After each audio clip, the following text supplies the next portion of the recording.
Techno-Paganism is a belief in using advanced technologies to help the environment. This idea is different from the view that technology harms the environment. Techno-Paganists think technology can become cleaner and more helpful. They mention things like hydrogen fuel cells, nanotechnology, and biotechnology as ways to improve the environment. For example, nanotechnology could turn landfill waste into useful stuff, and biotechnology might create microbes that clean up hazardous waste. In the past, people often use the environment without thinking about the consequences. Techno-Paganists believe we've reached a point where we must use technology to protect the environment to avoid harming it further. They also think science and technology can help us deal with risks like asteroid impacts. Some philosophers and movements support Techno-Paganism as a way to heal the Earth. Technology can be used to monitor and study the environment. For instance, NASA uses space-based tools to research climate change, air pollution, and more. Geoengineering is another Techno-Pagan method. It includes removing carbon dioxide from the atmosphere and managing solar radiation to combat climate change. Earthquake engineering helps protect against earthquakes, while closed ecological systems allow us to study and test living conditions without harming Earth. Genetic engineering is a part of Techno-Paganism too. It involves modifying humans or crops to be more environmentally friendly. For instance, genetically modified crops can reduce the need for pesticides. Overall, Techno-Paganism focuses on using technology to create a better balance between humans and nature. Pataphysics is a kind of science, but it's not your typical science, it's more like a playful parody of science. French writer Alfred Jarry came up with this quirky idea. He called it the science of imaginary solutions. It's all about exploring things that exist beyond what we usually think of as reality. Jarry had a lot of fun with pataphysics in his book, Exploits and Opinions of Dr. Faustrol, Pataphysician. He liked to mess with how we usually understand the world. Some say, pataphysics is about making imaginary things feel real, whether in science, poetry, or even love. Jarry had some fancy definitions, like calling it the science of imaginary solutions, or saying it's about giving the qualities of virtual objects to real ones. People have tried to define pataphysics in lots of ways. One way to think of it is as a branch of philosophy or science that explores imaginary stuff beyond what we usually talk about in metaphysics. It's all about the weird and unusual. Some folks have come up with over 100 definitions for pataphysics. The word pataphysics is a bit of wordplay. It's like a mix of metaphysics, which is a branch of philosophy, and that which is above metaphysics. Jarry even added an apostrophe to make it tricky. When you see pataphysics, it's like a hint that there's some wordplay going on. This funny idea of pataphysics has been around for a while. Jarry first mentioned it in a play back in 1893. Some say it was inspired by pranks he played in school. Jarry liked to think of guys named Ibbocrates and Sophrotatos as the fathers of pataphysics. In a nutshell, pataphysics is a whimsical and creative way of looking at the world, where imagination runs wild and normal rules don't apply. It's like the funhouse mirror of science and philosophy, where things get wonderfully weird. Synchronicity is a concept introduced by psychologist Carl G. Jung. It refers to meaningful coincidences between events in one's mind and the outside world that lack a clear causal connection. Jung believed this phenomenon was a healthy function of the human mind, but could become problematic in psychosis. Jung and physicist Wolfgang Pauli collaborated on the idea of synchronicity, suggesting it as a non-causal principle connecting meaningful coincidences. Mainstream science generally doesn't accept such a principle. Therapists and analytical psychologists find synchronicity experiences useful for therapy, but there are challenges in understanding and accepting them. Experiencing too many meaningful coincidences can be associated with the early stages of schizophrenia. Jung used synchronicity to argue for the existence of the paranormal, but this idea is controversial and not widely accepted in mainstream science. Some studies have explored synchronicity experiences and their impact on therapy. However, empirical evidence supporting synchronicity remains limited. Synchronicity is seen by some as an alternative to traditional causality, but is often criticized as untestable and pseudoscientific. Jung's theory of synchronicity draws from various influences, including Chinese philosophy, quantum physics, and the concept of numinosity. Thaumaturgy, a term rooted in Greek, means performing miracles or wonder-working. It's often associated with magicians or saints who are believed to have supernatural powers. In Buddhism, adept meditators possess powers called siddhi or abhijna, attributed to figures like Buddha and legendary monks. Christianity has saints known as thaumaturges or wonder-workers, such as Gregory Thaumaturgus and Saint Nicholas, who were believed to work miracles. In Hinduism, charismatic gurus known as godmen claim to have paranormal abilities like healing, foreseeing the future, or reading minds. In Islam, miracles in the Quran are seen as supernatural interventions in human life, particularly in connection with Prophet Muhammad and revelation. Hermetic Kabbalah involves magicians making subtle changes in higher realms to produce physical results, a concept rooted in mystical tradition. Thaumaturgy entered English in the 16th century, referring to miraculous or magical powers, often associated with mechanical devices. Philosopher Jacques Derrida likened philosophy to thaumaturgy, exploring the origins of responsibility, faith, and gift. In popular culture, thaumaturgy is used in novels, games, and role-playing systems as a synonym for magic or a specific subschool of magic. It's associated with various magical abilities and disciplines across different fictional worlds. Ephilism is a philosophical concept rooted in absolute antinatalism, where bringing new life into the world is considered morally wrong due to the suffering it entails. It goes beyond antinatalism by encompassing all sentient beings, aiming to end the cycle of suffering for all life forms. The term ephilism is a play on the word life, spelled backward, symbolizing the belief that non-existence is preferable to a life filled with pain and suffering. Ephilists are motivated by the desire to minimize suffering for all beings and follow the principles of negative utilitarianism and philanthropy. It's essential to note that ephilism and antinatalism are altruistic philosophies and do not advocate harm to those already in existence. The core tenets of ephilism revolve around the asymmetry argument, highlighting that it's better for a being to never exist than to experience pain and the absence of pleasure. This argument challenges the human optimism bias, where people tend to view life more positively than it really is. Ephilists argue that, given the prevalence of negative experiences in life, it's ethically wrong to bring new individuals into existence. Unlike antinatalism, ephilism rejects speciesism, considering all sentient creatures equal. Ephilists often adopt a vegan lifestyle to avoid contributing to the suffering of animals raised for slaughter. Critics find ephilism's ideas uncomfortable and associate them with depression. Some religious groups oppose it, believing that not having children goes against God's will. Others mistakenly link ephilism to misanthropy or eugenics, although these beliefs are fundamentally philanthropic and not about valuing certain genetic traits or hating humanity. Merkabah mysticism, also known as chariot mysticism, was a school of early Jewish mysticism that existed from around 100 BCE to 1000 CE. It focused on visionary experiences, particularly those described in the Book of Ezekiel and Hekkelot literature, which involved journeys to heavenly palaces and encounters with the throne of God. The term Merkabah is derived from Hebrew, meaning chariot. While the word chariot is used in the Hebrew Bible to refer to earthly chariots, in the context of Merkabah mysticism, it symbolizes the divine chariot that is central to Ezekiel's vision.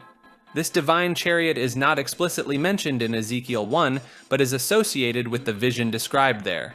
Ezekiel's vision includes a chariot-like structure driven by the likeness of a man. This chariot consists of 4 living creatures with 4 faces each, those of a man, a lion, an ox, later changed to a cherub, and an eagle. These creatures have 4 wings each and are surrounded by wheels called ophanim. The movement of this celestial chariot is powered by various orders of angels, including the Hayat, Ophanim, and Seraphim, with each level of angels controlling a different aspect of its motion. In the hierarchy of angels, the Hayat are the closest to God, followed by the Ophanim and then the Seraphim. The chariot is in constant motion, and the energy behind its movement is governed by this angelic hierarchy, with the likeness of a man on the throne overseeing it all. Merkabah mysticism developed over several periods, including mystical elements in prophetic Judaism, apocalyptic literature mysticism, early rabbinic Merkabah mysticism, and esoteric Merkabah Hekalot literature. It involved the study and meditation on these visionary experiences, and some texts, such as the Maseh Merkabah, were composed during this mystical tradition's peak. Rabbinic commentary on Merkabah mysticism emphasized caution and secrecy in studying these esoteric matters. The Talmudic tradition discouraged discussing the Merkabah openly, and it was limited to scholars who possessed the necessary qualifications and wisdom to delve into its mysteries. In later Jewish interpretations, including Kabbalah, the Merkabah vision of Ezekiel and the throne vision of Isaiah were related to the concept of the 4 worlds.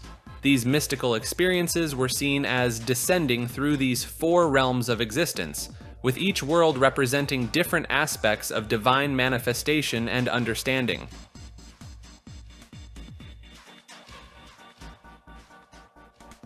The term hypersigil is a captivating concept that delves into the intricate realm of human perception and the malleability of reality. Coined by Clintron Finley, and notably championed by Grant Morrison, a renowned comic book author, the hypersigil transcends the traditional notion of a sigil, transforming it into a dynamic, multidimensional phenomenon. At its core, a hypersigil represents a feedback loop between an individual's external or extended persona and their primary self. It intertwines elements of characterization, drama, and plot, morphing the static sigil concept into a narrative-rich, transformative force. Morrison's groundbreaking explanation vividly illustrates the essence of hypersigils. The hypersigil, or supersigil, develops the sigil concept beyond the static image and incorporates elements such as characterization, drama, and plot.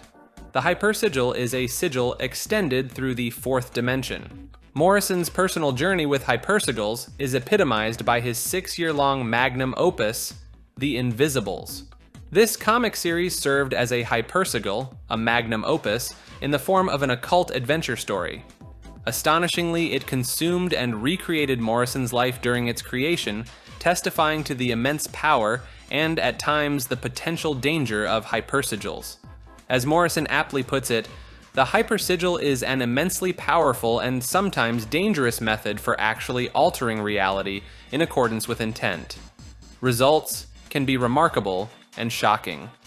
In today's digital age, hypersigils have found a profound connection with cybernetics. The online persona one crafts, whether through personal blogs, social media, or other digital platforms, acts as a potent hypersigil. Choices made in shaping this persona, from the content shared to the interactions with others, have a ripple effect that extends beyond the digital realm into the physical world. Consider the familiar scenario of crafting a social media profile on platforms like Instagram or YouTube. Each choice made to define the online persona contributes to a manifest change in the offline world. The content shared on the internet reflects and magnifies one's self-awareness, both to themselves and their social circles. This phenomenon illustrates how hypersigils can subtly shape behaviors, perceptions, and even significant real-world changes in a person's life over time. Celebrities, in particular, are adept at leveraging hypersigils. Forced into the limelight, they are compelled to create and maintain a public persona that audiences inevitably read back into the actual celebrity. This intricate interplay between persona and reality showcases the far-reaching influence of hypersigils. For those intrigued by the notion of hypersigils, Clintron Finley suggests an experiment. After gaining familiarity with traditional sigil methods, embark on the creation of your hypersigil. This creative endeavor can take various forms, including poetry, storytelling, music, dance, or any extended artistic activity that resonates with you. The key to a successful hypersigil lies in complete immersion and concentration. Much like a work of art, it demands a high degree of absorption, and while it may lead to obsession, it is a journey worth undertaking. The hypersigil becomes a dynamic miniature model of the magician's universe, a hologram, microcosm, or voodoo doll. This miniature universe can be manipulated in real time, producing tangible changes in the macrocosmic environment of real life. Hypersigils are said to represent a captivating fusion of creativity, self-perception, and reality manipulation. They invite individuals to explore the uncharted territories of their own consciousness, utilizing art and narrative as powerful tools to shape and influence the world around them. A grand unified theory, gut, is a bit like trying to fit all the fundamental forces of nature, such as magnets, electricity, and the strong force inside atoms, into one single force when things get incredibly hot. Think of it as combining different pieces of a puzzle into one big piece. We can't directly see this superforce, but scientists have some ideas about it. They believe it might have existed when the universe was very young. At extremely high energies, some forces like electricity and the weak force come together and act as one. Guts suggest that even stronger forces like the one inside atoms might also join this unified force. If this happens, it's a major step toward understanding everything in the universe. Now here's where it gets a bit tricky. The particles that Guts predict are incredibly heavy, which makes them very hard to find directly. Instead, we might notice their effects in other ways, such as when protons, tiny particles in atoms, decay, which doesn't happen often, or by studying special tiny particles called neutrinos. Some Guts even suggest the existence of magnetic particles called monopolies. Although Guts may sound simple, real-life versions are quite complex because they need extra details to explain why particles have their masses and other properties. The history of Guts began in the 1970s with models like the Georgi Glashow and Patti Salam models. The term gut was coined by scientists in 1978. Guts are exciting because they attempt to explain why particles have the charges they do and why certain forces work the way they do. It's a bit like solving a big puzzle in nature. However, even after lots of research, scientists haven't proven Guts yet. They need more evidence.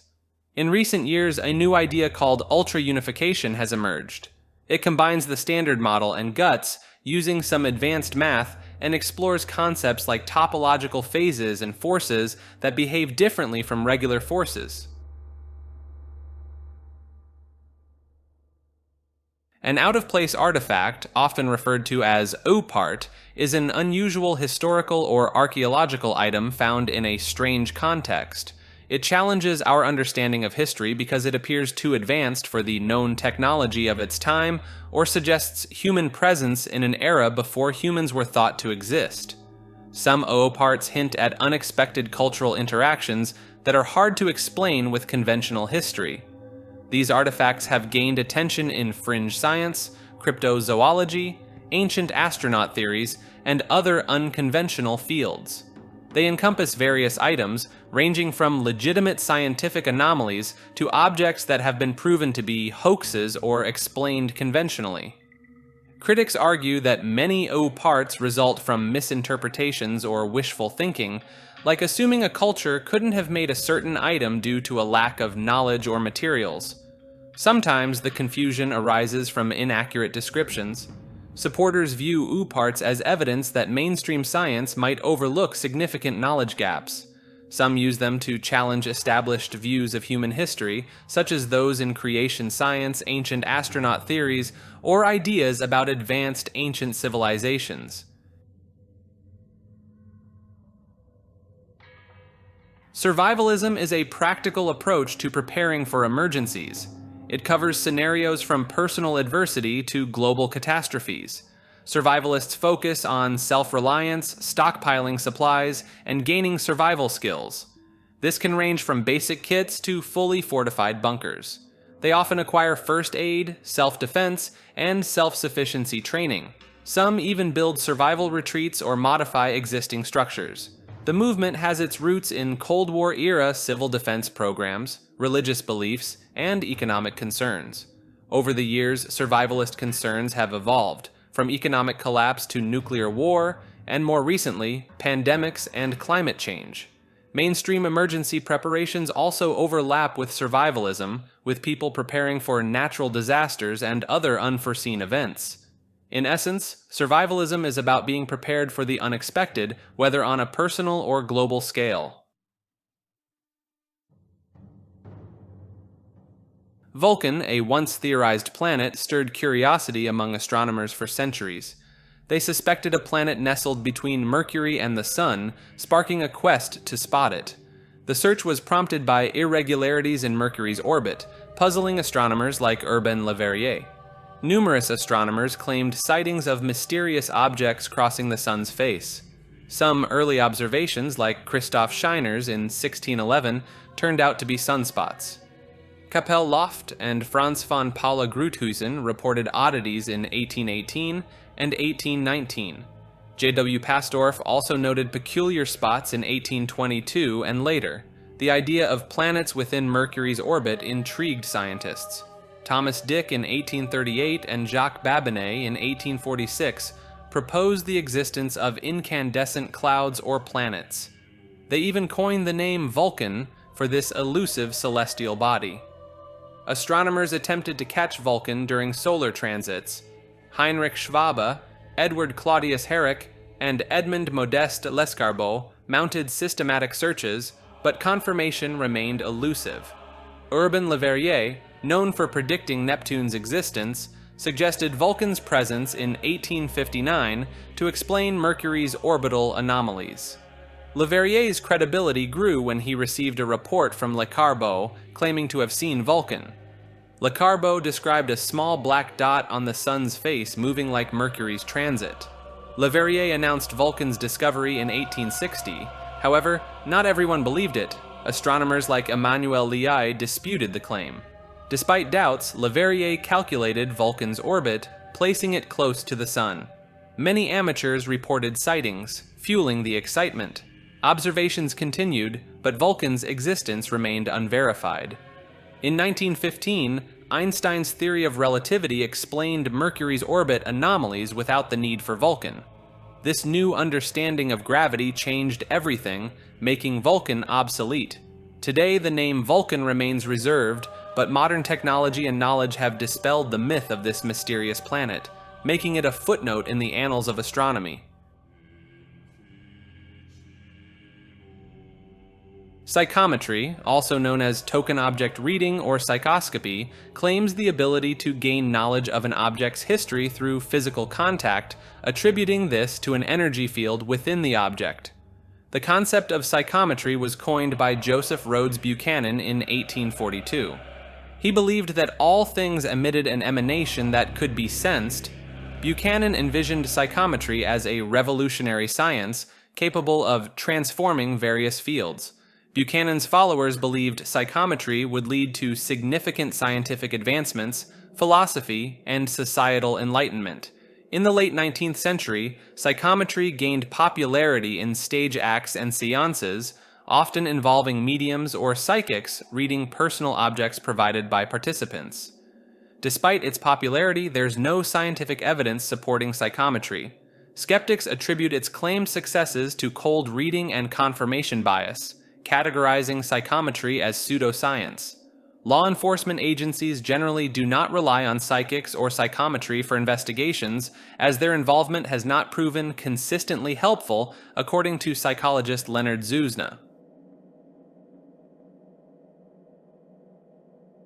Lemuria, proposed by zoologist Philip Sclater in 1864, suggested a sunken continent to explain lemur fossils in Madagascar and the Indian subcontinent.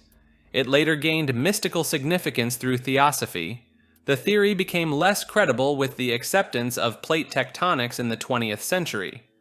No geological formation supports it as a land bridge.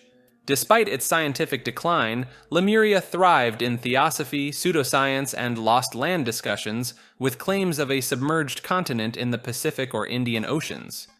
James Churchward detailed Lemuria as Mu in the Pacific, linking it to Atlantis. This connection was explored in L. Sprague de Camp's book. Frank Collins' fringe writings furthered Lemuria in New Age beliefs.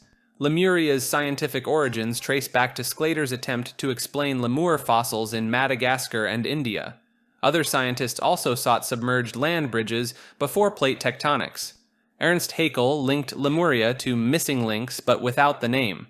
Plate tectonics explained the separation of India and Madagascar, dismissing Lemuria. Lemuria found a parallel in Tamil literature as Kumari Kandam, associated with the cradle of civilization.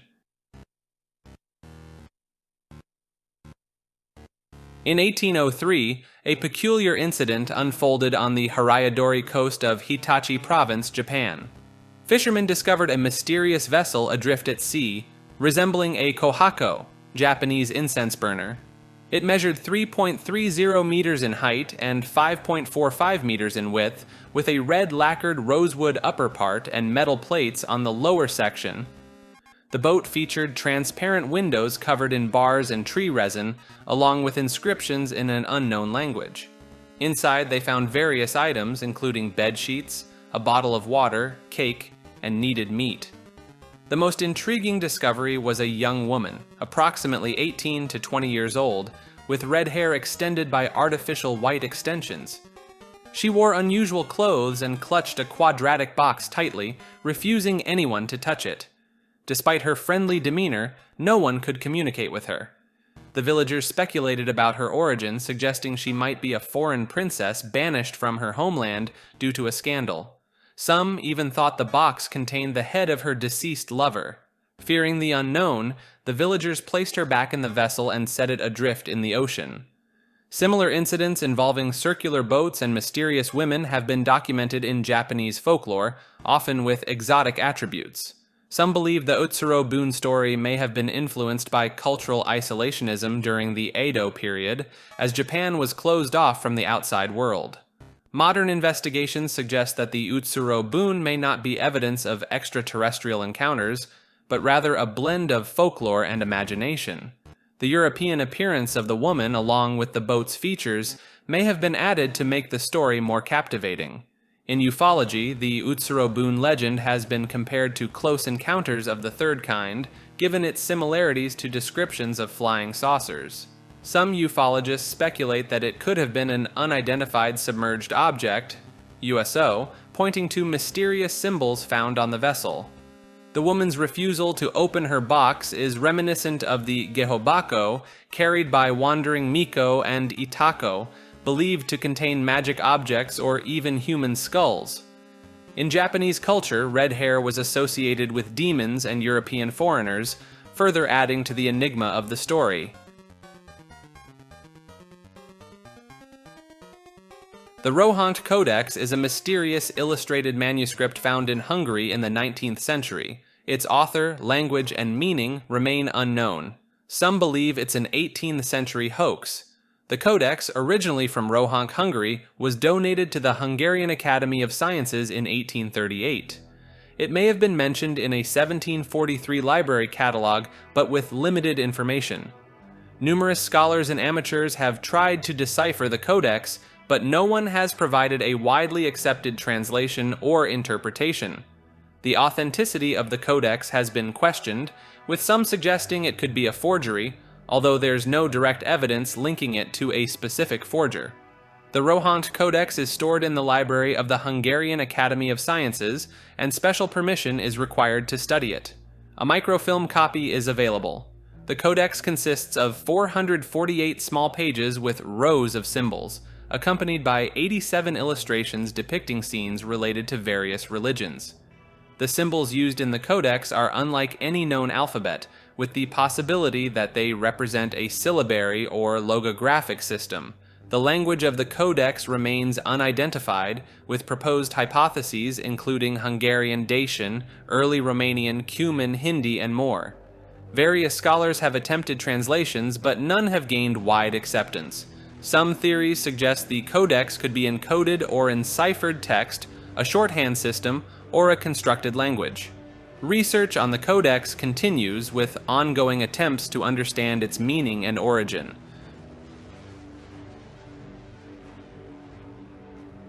Greek fire, an incendiary weapon employed by the Eastern Roman Empire, made its debut in AD 672. Designed to set enemy ships ablaze, it involved a flammable concoction ejected from a flame-throwing device. This substance was reputedly capable of ignition on contact with water and likely composed of naphtha and quicklime. The Byzantines used Greek fire effectively in naval conflicts, where it could continue burning even on water's surface. This technology played a pivotal role in various Byzantine military victories, including the defense of Constantinople from Arab sieges. The reputation of Greek fire was so impactful that it led crusaders from Western Europe to refer to any incendiary weapon as Greek fire. However, these mixtures varied from the Byzantine formula, which remained a closely guarded secret. Byzantines used pressurized nozzles to project the liquid, resembling a modern flamethrower. The precise composition of Greek fire remains a subject of speculation, with proposals including combinations of pine resin, naphtha, quicklime, calcium phosphide, sulfur, or niter. In contrast to the widespread use of the term Greek fire in modern languages, original Byzantine sources referred to it by various names like sea fire, Roman fire, war fire, liquid fire, sticky fire, or manufactured fire. Incendiary and flaming weapons were in use for centuries before Greek fire's development. These included sulfur, petroleum, and bitumen-based mixtures, incendiary arrows, and pots. Thucydides even mentioned a tube on wheels that blew flames during the siege of Delium in 424 BC. The development of Greek fire is attributed to Callinicos, an architect who fled to the Romans. Its use was instrumental in repelling Muslim forces during the Arab sieges of Constantinople and played a crucial role in Byzantine civil wars and conflicts with external enemies. The secrecy surrounding Greek fire extended to its composition, manufacture, and deployment. It was treated as a complete weapon system with various components, and knowledge was compartmentalized to prevent enemies from gaining a full understanding. Theories on its composition have ranged from saltpeter to quicklime, but most modern scholars believe it was based on crude or refined petroleum, similar to napalm. Other ingredients like resins were likely added for thickening and intensifying the flame. Greek fire was primarily deployed through tubes, siphons, on ships, with intense heat used to pressurize and project the mixture. Portable projectors, chirosophones, were also used, and jars containing Greek fire were thrown by catapults. While Greek fire was a potent weapon, it had limitations, including limited range and sensitivity to sea and wind conditions. Adversaries adapted by staying out of range and employing protective measures, but Greek fire remained a significant factor in many battles and Byzantine history.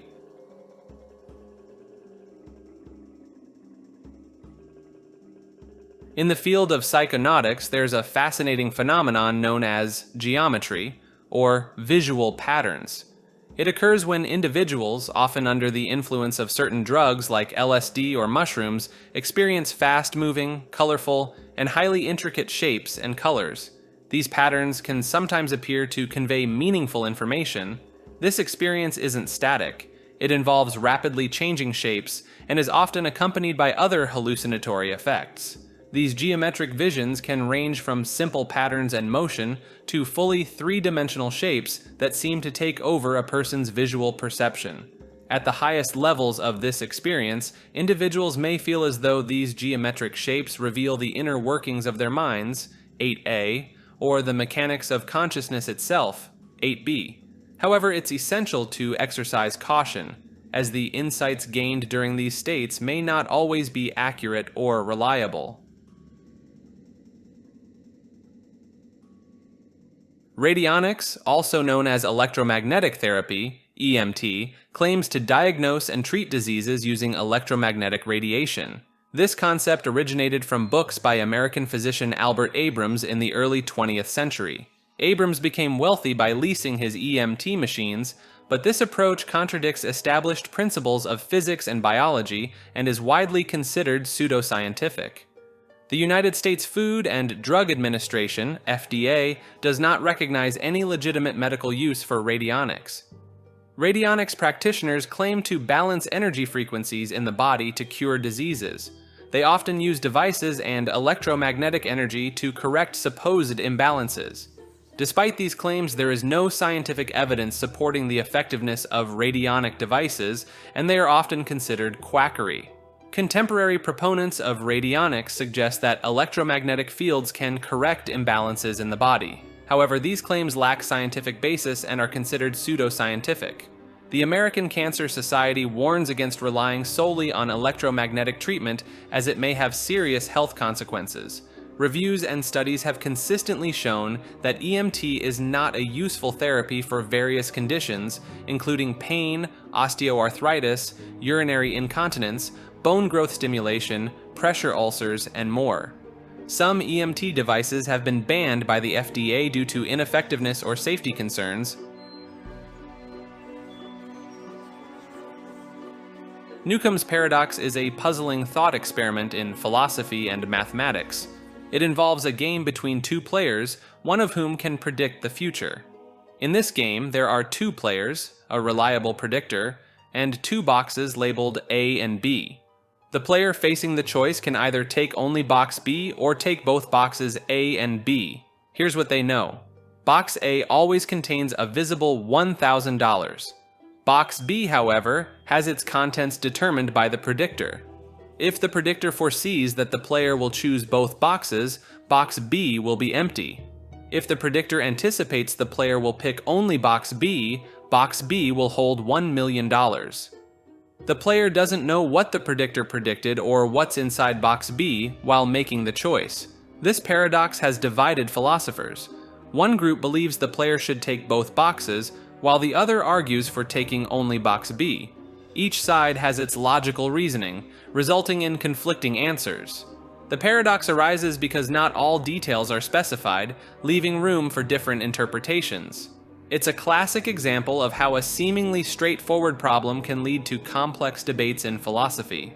Some philosophers argue that Newcomb's paradox touches on issues of causality and free will. They suggest that if perfect predictors or time machines exist, it might challenge the concept of free will, as the predictor's prediction could be considered the cause of the player's choice. Others propose that the paradox is related to machine consciousness. If a perfect simulation of a person's brain generates their consciousness, it becomes challenging to distinguish between the real world and a virtual simulation, affecting the player's decision. Thanatology is the scientific study of death and its various aspects. It delves into the mechanisms and forensic elements of death, encompassing bodily changes occurring during and after death. Thanatology also explores the psychological and social dimensions associated with death. It's taught in colleges and universities as an interdisciplinary field. The term Thanatology comes from Greek mythology, where Thanatos represents death. The ology part signifies the study of a subject. The origins of Thanatology trace back to the early 20th century when Russian scientist Elie Mechnikov proposed the study of death. Initially, his idea faced resistance as there was little focus on teaching how to care for the dying. It took several decades for Thanatology to be recognized as a legitimate field. The acceptance of Thanatology increased in the early 1970s with the Death with Dignity movement, advocating for the right to end one's life in cases of terminal illness. Hermann Feifel, an American psychologist, played a crucial role in pioneering modern thanatology. His book, The Meaning of Death, challenged prevailing beliefs about death and its significance, gaining widespread attention and contributing to the development of thanatology. Thanatology doesn't directly address questions about the meaning of life and death, but it's relevant to the psychological well-being of individuals, families, and cultures dealing with death. Over time, thanatology has evolved, leading to the establishment of degree programs and courses related to death studies in universities. Its goal is to bridge the gap between practice and research. Forensic science plays a role in investigating sudden and unexpected deaths. Forensic physicians assist in inquiries related to suspicious deaths and allegations of sexual offenses. Thanatology intersects with multiple fields, including psychology, sociology, anthropology, and medical ethics. It encompasses a broad range of subjects, examining how societies and cultures handle death. Music thanatology is a specialized branch that uses music, often the harp or gentle instruments, to provide comfort and support to dying individuals, their families, and friends. Music thanatologists observe physiological changes and interpersonal dynamics to create music vigils that can help ease the dying process. Extremophiles are organisms that thrive in extreme environments, pushing the boundaries of where life can exist. These environments can include extreme temperatures, radiation, salinity, or pH levels. While some spores and bacteria can remain dormant for millions of years, extremophiles continue to flourish in such challenging conditions, making them some of the most abundant life forms on Earth. Scientists have discovered extremophiles living in various extreme environments, from the cold and dark depths of Antarctica to the seafloor sediments deep beneath the ocean. These resilient microorganisms can adapt to nearly any condition, which is essential for their survival. Their ability to thrive in extreme environments is often linked to their unique amino acid composition, which affects their protein folding under specific conditions. Extremophiles are classified into various categories based on the extreme conditions they inhabit. Some examples include thermophiles, thriving in high temperatures, psychrophiles, thriving in cold temperatures, acidophiles, thriving in acidic environments, and alkalophiles, thriving in alkaline environments, among others. Some extremophiles even fall into multiple categories, known as polyextremophiles. Astrobiologists study extremophiles to understand the limits of life on Earth and the potential for life on other planets. For example, microbes found deep underground in Antarctica suggest the possibility of life beneath the Martian surface. Extremophiles have also shown remarkable adaptability to space conditions, raising questions about panspermia, the idea that life could travel between planets. Extremophiles play a crucial role in bioremediation, especially in cleaning up polluted sites where classic bioremediation candidates would fail. For instance, certain extremophiles, like piezophiles, can tolerate extreme pressures in deep-sea environments and metabolize pollutants. They also contribute to addressing hydrocarbon contamination and metal remediation in extreme conditions. In biotechnology, extremophiles have practical applications. Enzymes from extremophiles, such as Taq DNA polymerase, are widely used in molecular biology techniques. These enzymes are highly stable and function effectively under extreme conditions. Additionally, some extremophiles are employed in DNA transfer processes for genetic modification. Extremophiles continue to reveal their adaptability and resilience in new and unexpected ways. They are vital to expanding our understanding of life's limits and hold promise for applications in various fields, from biotechnology to astrobiology. The CBU Manuscript, a 16th century book, contains a surprising revelation about multi-stage rockets, a concept far ahead of its time. Discovered in CBU, Romania around 6 decades ago, this 450-page manuscript discusses liquid fuel and the intricate construction of rockets. It challenges conventional knowledge of its time. Doru Todoricu, a professor of science and technology at the University of Bucharest, uncovered the CBU manuscript in 1961 from the city of CBU's archives. The document features writings and drawings depicting early artillery, ballistics, and multi-stage rockets. Although it was found in the 1960s, experts believe that the language used dates back to the 16th century. The true author remains unknown, but credit often goes to Konrad Haas, a German man credited as the pioneer of multi-stage rockets. Konrad Haas, 1509-1576, was an Austrian or Transylvanian Saxon military engineer known for his groundbreaking work in rocket propulsion. His designs included 3-stage rockets and even a concept for a manned rocket. His ideas, considering the time, are both amazing and unusual. Haas served as the Zeugwart, arsenal master, for the Imperial Habsburg army under Ferdinand. He was invited to Hermannstadt, now CBU, in Transylvania by Stephen Bathory, where he worked as a weapons engineer and taught in Klausenburg, now Cluj-Napoca. Haas authored a German language treatise on rocket technology, now known as the CBU Manuscripts. His work delved into the theory of multi-stage rocket propulsion, various fuel mixtures, liquid fuel, and introduced innovations like delta-shaped fins and bell-shaped nozzles. Interestingly, he ended his chapter on military rocket use with a plea for peace and disarmament. Johann Schmidlapp of Schorndorf, a 16th century Bavarian fireworks maker and rocket pioneer, played a crucial role. He is believed to be the first to successfully fly staged rockets, inspired by Konrad Haas's concepts. In 1590, Schmidlapp experimented with staging rockets, developing what he called step rockets.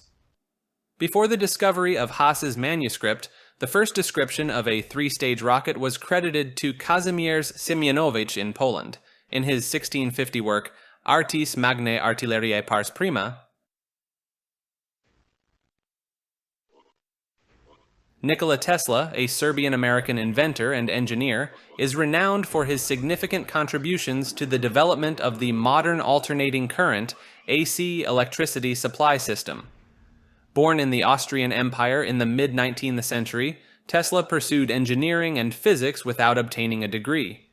In the 1880s, he gained practical experience in telephony and the emerging electric power industry. In 1884, Tesla immigrated to the United States, where he eventually became a naturalized citizen. He briefly worked at the Edison Machine Works in New York City before venturing out on his own. With support from partners, Tesla established laboratories and companies in New York to create various electrical and mechanical devices. His AC induction motor and related polyphase AC patents, licensed by Westinghouse Electric in 1888, brought him both fame and fortune, forming the foundation of the polyphase system widely adopted by the company. Tesla's innovative spirit led him to conduct experiments with mechanical oscillators, electrical discharge tubes, and early X-ray imaging. He even constructed a wirelessly controlled boat, a groundbreaking achievement at the time. Tesla's penchant for showmanship made him a well-known inventor, showcasing his inventions to celebrities and patrons. During the 1890s, he delved into wireless lighting and global wireless electric power distribution, conducting high-voltage, high-frequency power experiments in New York and Colorado Springs. In 1893, he spoke of the possibility of wireless communication using his inventions. However, his ambitious Wardenclyffe Tower project, intended for intercontinental wireless communication and power transmission, remained unfinished due to funding issues. In the subsequent decades, Tesla continued to experiment with various inventions, but success varied. Struggling financially, he resided in several New York hotels, leaving unpaid bills. Tesla passed away in New York City in January 1943. Tesla's work faded into relative obscurity after his death until 1960, when the General Conference on Weights and Measures honored him by naming the SI unit of magnetic flux density the Tesla. Since the 1990s, there has been a renewed interest in Tesla and his groundbreaking work. Leonardo da Vinci designed a humanoid automaton known as Leonardo's Robot, or Leonardo's Mechanical Knight, around 1495. Sketches of this robot were rediscovered in the 1950s, shedding light on its design.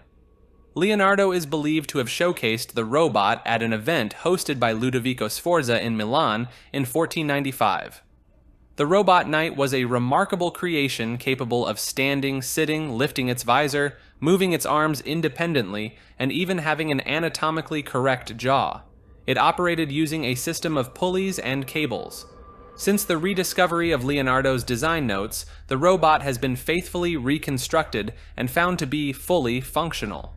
This humanoid automaton was dressed in medieval armor and could perform various human-like movements.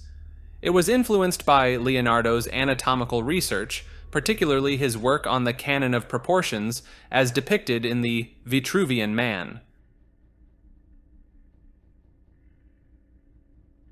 The Baghdad Battery is a set of 3 ancient artifacts: a ceramic pot, a copper tube, and an iron rod. Discovered in 1936 in present-day Iraq, their purpose remains a mystery. Some have suggested they were a type of ancient battery, possibly used for electroplating or electrotherapy. However, most archaeologists reject these claims. The ceramic pot is about 6 inches tall and contains a copper cylinder with an iron rod inside. The top of the iron rod is isolated from the copper by bitumen, with plugs to keep them in place. If the jar were filled with liquid, it would surround the iron rod. The artifacts had suffered corrosion. Wilhelm Koenig, a researcher, speculated that they might have formed a galvanic cell used for electroplating gold onto silver objects. However, this interpretation is widely rejected. Corrosion in tests suggest that an acidic agent, like wine or vinegar, was once in the jar. This led to speculation that it might have been used as an acidic electrolyte solution to generate an electric current, but this remains unproven. Supporting experiments have shown some limited electrical activity when replicas were filled with grape juice or other substances, but no definitive proof of their original function exists. Critics point out that there's no evidence of electrical connections and that the bitumen seal would have made maintenance difficult. Some archaeologists believe these artifacts might have been used to store sacred scrolls. In recent times, the artifacts were looted during the 2003 invasion of Iraq, adding to the mystery. Despite various experiments and theories, the true purpose of the Baghdad Battery remains uncertain, leaving it as an intriguing oddity from the past. Technopathy is the psychic ability to perceive, interact with, and control technology. Those with this power can sense the presence and details of mechanical devices, activate or deactivate electronic devices, communicate with them, and even channel their perception through electronic media. However, the extent of a technopath's connection to technology can vary. Some may focus solely on electronic devices, while others have a broader connection to the concept of technology, including non-digital machinery. Direct technopaths can access and manipulate electronic connections, granting them vast access to the digital world. They can sense the inner workings of machines and modify coding to their liking. Metaphysical technopaths have a more passive connection, perceiving information about technology rather than controlling it. They may not be able to manipulate machines directly, but can gather insights from them. One limitation is that technopaths must be within proximity of the technology they want to interact with. Different cultures and beliefs about technology can also affect their abilities. Some may only connect with machines involving magic, while others specialize in older or more traditional devices. It's worth noting that not all technopaths can interact with everyday objects like cutlery, and their abilities may not include telekinesis.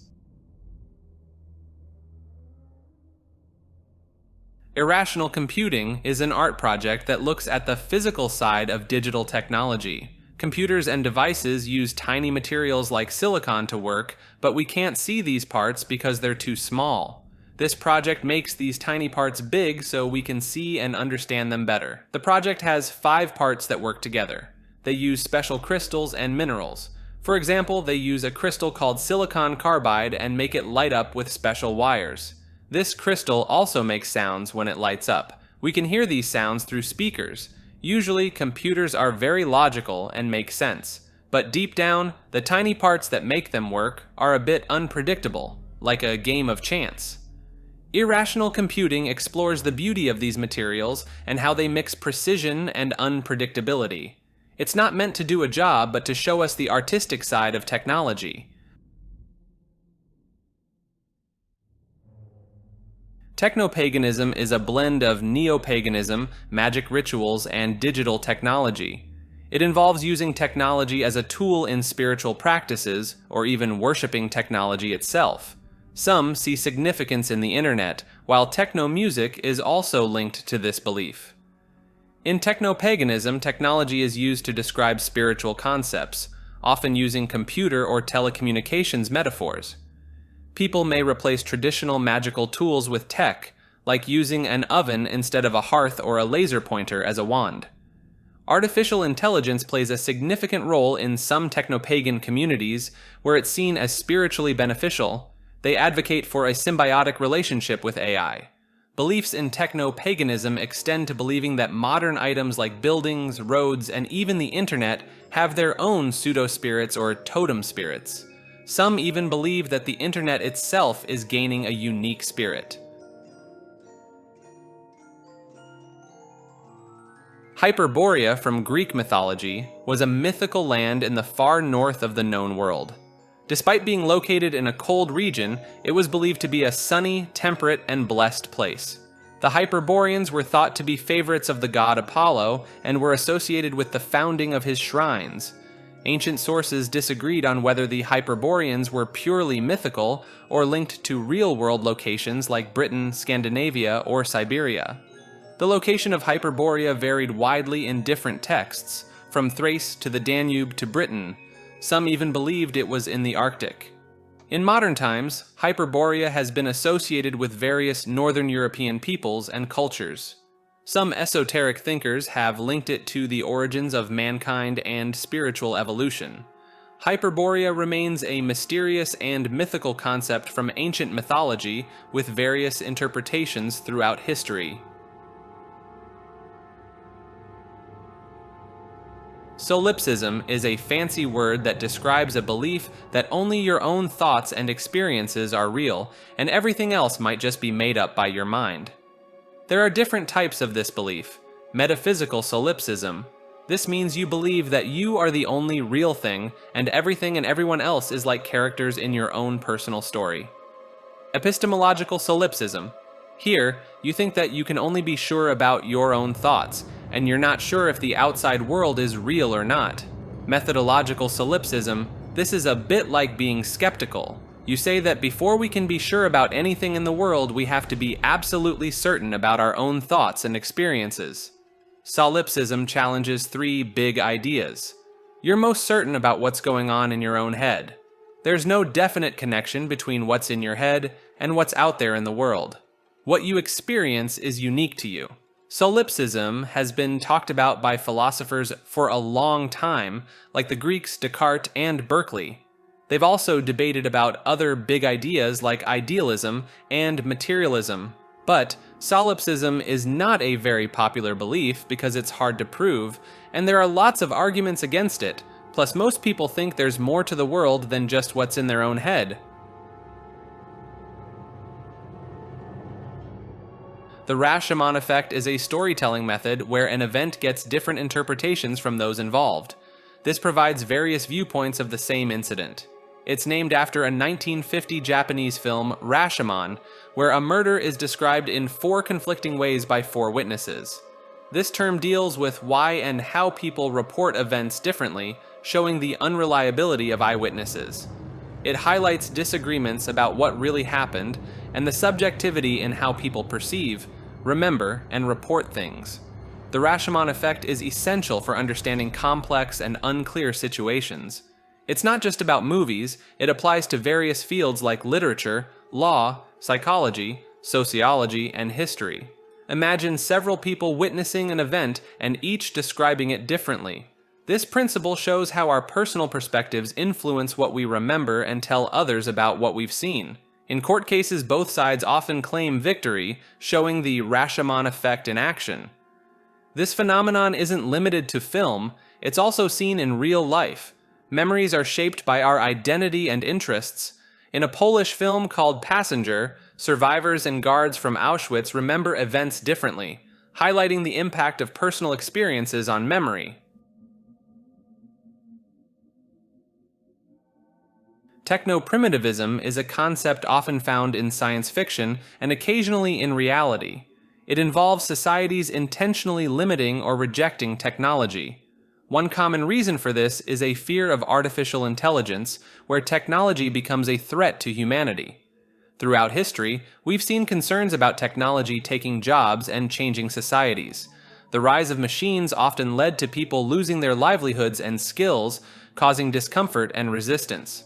While technology has brought numerous benefits, it also comes with challenges. In some cases, societies intentionally regress technologically, believing that an overly comfortable life erodes essential qualities like hard work and resilience. They might romanticize simpler, pre-technological times. In the future, as humanity expands into space, we may encounter colonies that reject advanced technology, preferring a simpler existence. However, it's unlikely these colonies will stay completely primitive. Maintaining a tech ban over time would be challenging, and neighbors with different views may influence them to modernize. Despite the allure of a simpler life, many still value hard work, challenges, and growth, which technology can't fully replace. So, while some may opt for Techno Primitivism, it's unlikely to become a widespread, permanent choice in a future filled with technological opportunities.